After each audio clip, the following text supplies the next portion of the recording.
Paul, what's the market niche for Hatch's CCUS technology? So we're not a technology provider, we're technology agnostic. Our role is really to help our clients assess the best way for them to decarbonize their projects. So we're typically brought in, a lot of times we'll look at multiple pathways for them to decarbonize. In a lot of instances, a first step is to create a decarbonization roadmap.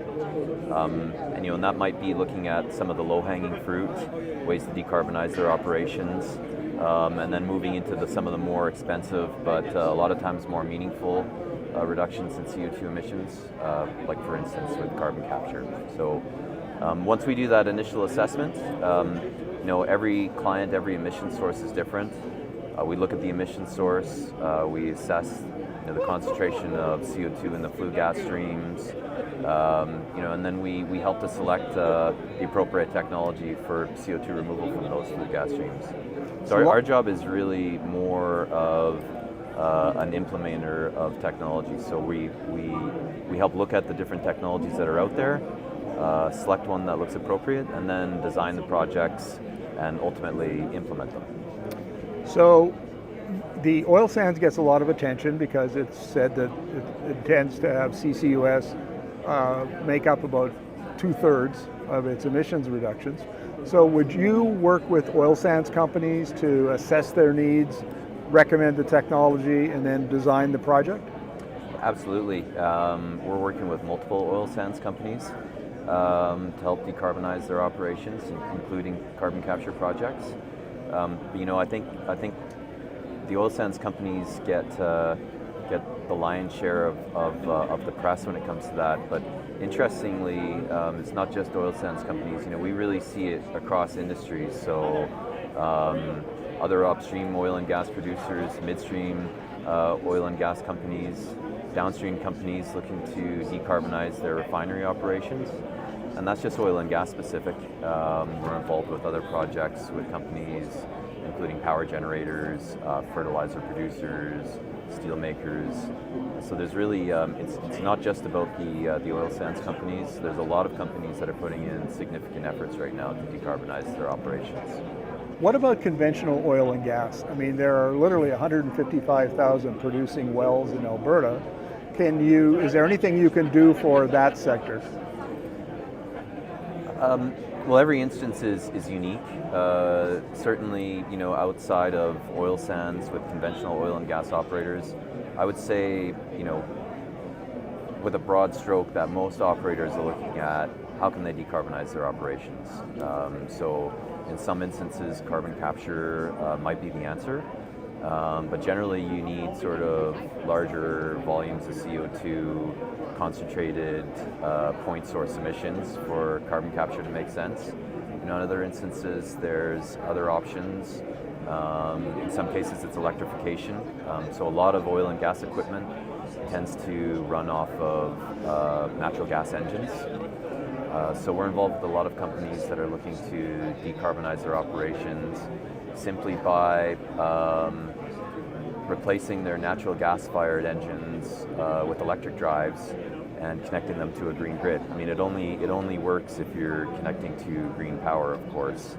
But we're helping in some cases where green power isn't available. We're also helping some companies by installing, in some cases, behind-the-meter solar. Paul, how do you respond to the argument that's often made that CCUS doesn't really work, hasn't scaled, we don't know if it'll scale, and it's expensive?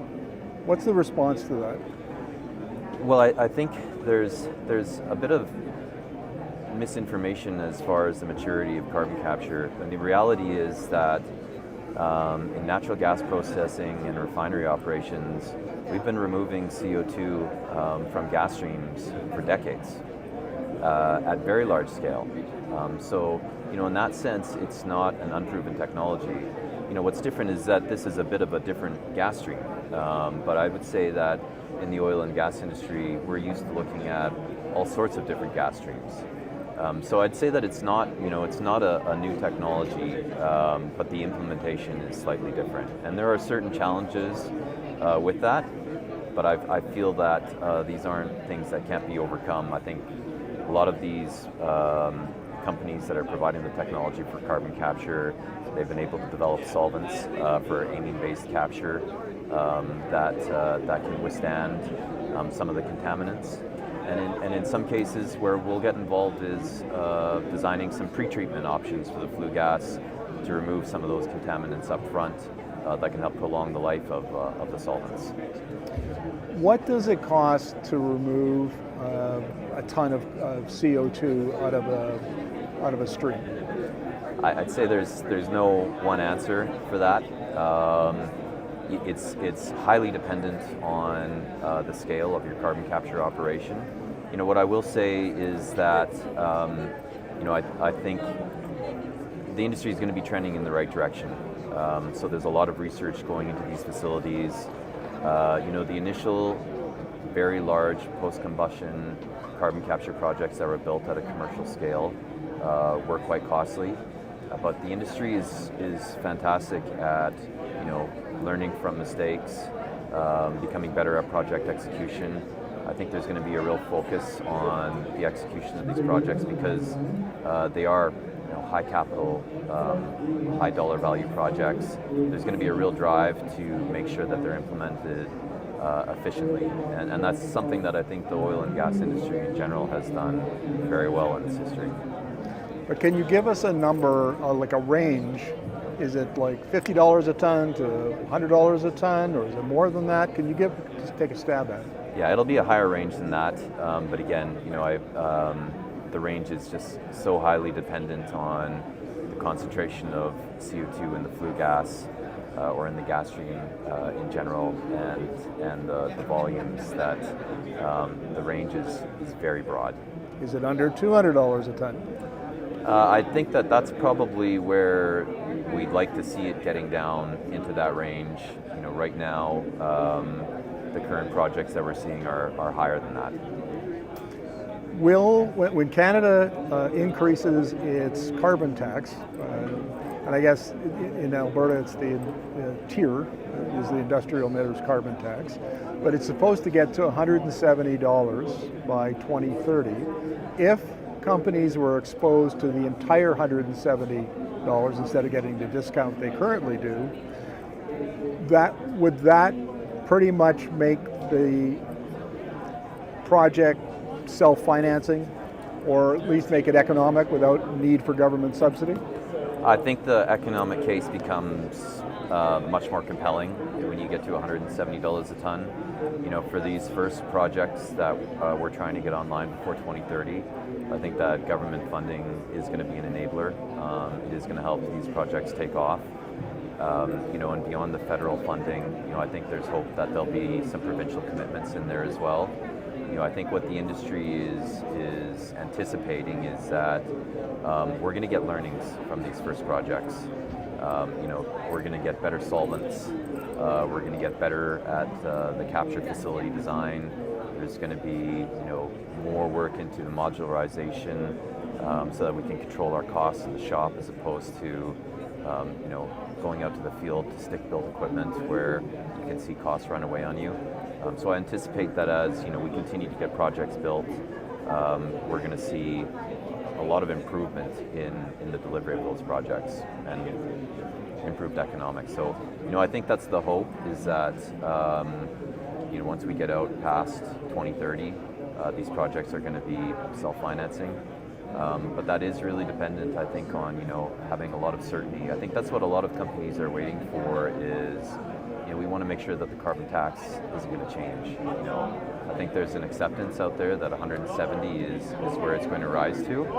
But you're trying to plan your projects based on the economics you're running at avoiding carbon tax at 170.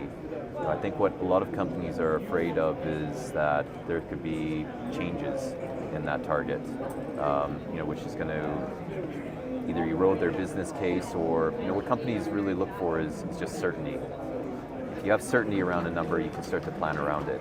But if you're concerned that it's going to be changing, I think it it definitely impacts your ability to make decisions on the business cases. The federal government is talking about bringing in contracts for difference on the industrial emitters tax.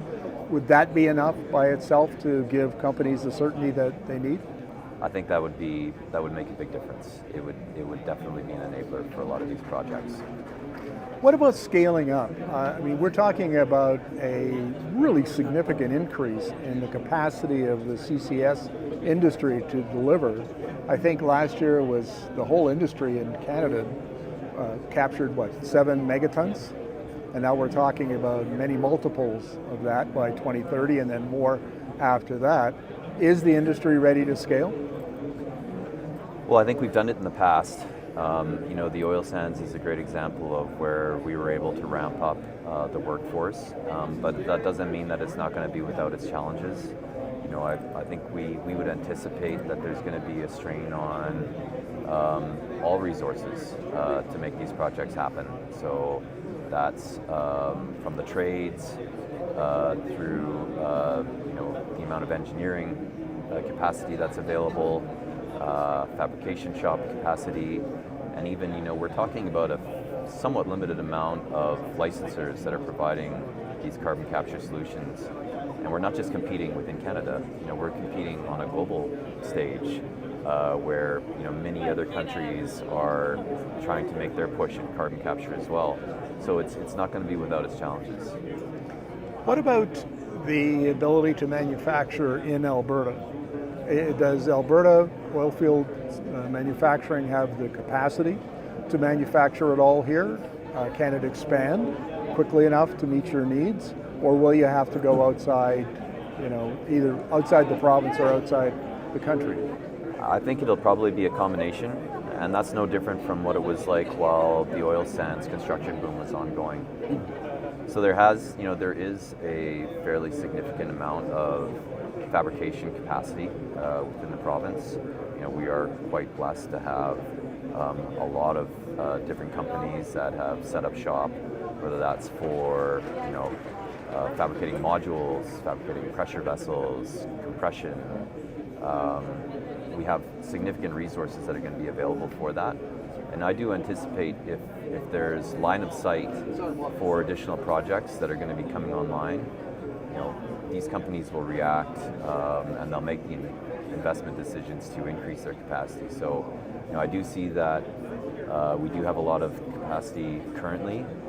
I feel that it won't be an issue for us to increase that capacity, but we're still going to need to rely on imports from other countries as well. I think it's going to be more of an all hands on deck kind of approach if we're going to attack decarbonization at a large scale. I interviewed Wood Mackenzie about this a couple of years ago, and they made the point that Western Canada has a lot of the expertise required to do CCS projects.